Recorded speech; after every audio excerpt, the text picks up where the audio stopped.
Message à l'attention des swahilophones de la République démocratique du Congo et de la diaspora.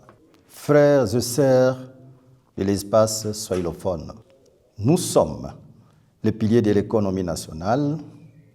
Nous portons sur nos épaules près de 70% du budget de la République.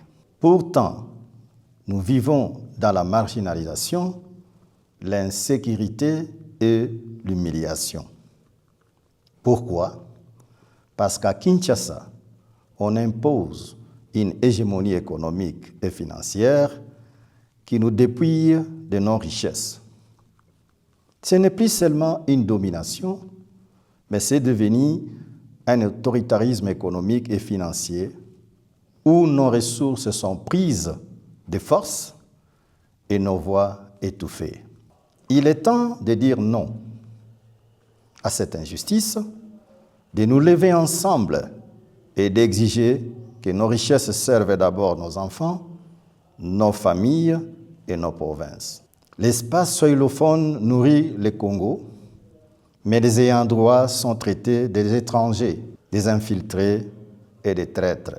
Au jour d'aujourd'hui, que l'opinion nationale et internationale, et plus particulièrement les swahilophones, sachent que ce sont les richesses de l'Est de la RDC qui nourrissent la République démocratique du Congo.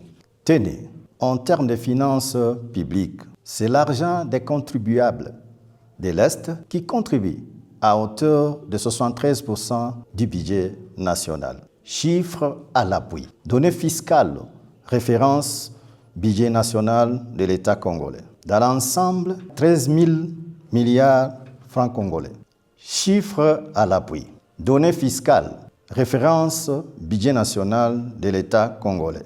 13 000 milliards de francs congolais dans l'ensemble. Les provinces swahilophones, je cite Katanga, Nord Kivu, Sud Kivu, Maniema et provinces orientales, ont mobilisé 9 100 milliards de francs congolais. Les provinces de l'Ouest, hormis Kinshasa, Bandundu, Équateur, Congo central, Kasaï occidental, Kasaï oriental, ont mobilisé 3 640 milliards de francs congolais.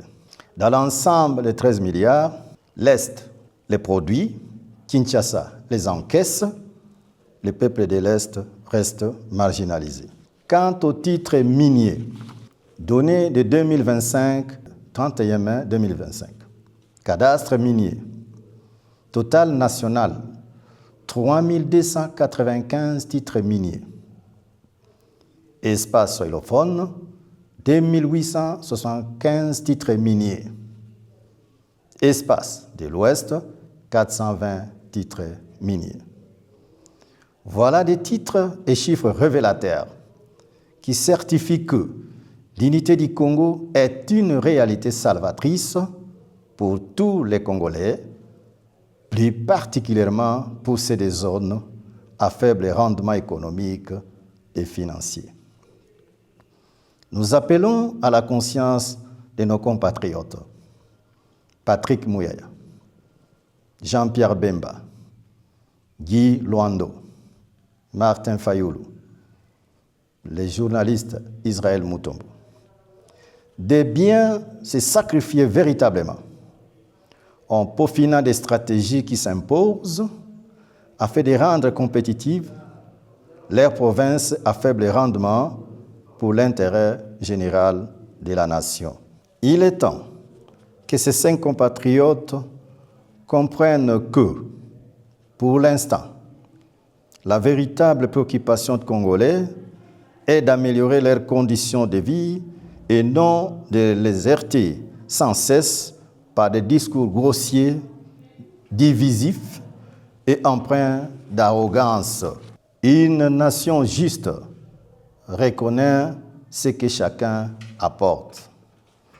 À l'opinion nationale et internationale, nous lançons une alerte solennelle. Si notre cri de détresse n'est pas pris au sérieux, nous nous réservons le droit de recourir à toute forme de revendication musclée afin de mettre un terme sans délai à cette domination économique et financière sévère dont sont victimes les swahilophones. Un homme d'État français a dit « Pour être libre dans ce monde, il faut être craint. Pour être craint, il faut être puissant. » Nos minerais ne doivent plus servir des privilèges du régime et d'une lignée d'affaires de la famille Tshisekedi. Sans l'espace swahilophone, il n'y a pas de Congo. Que Dieu bénisse la République démocratique du Congo. Que vive la swahilophonie debout.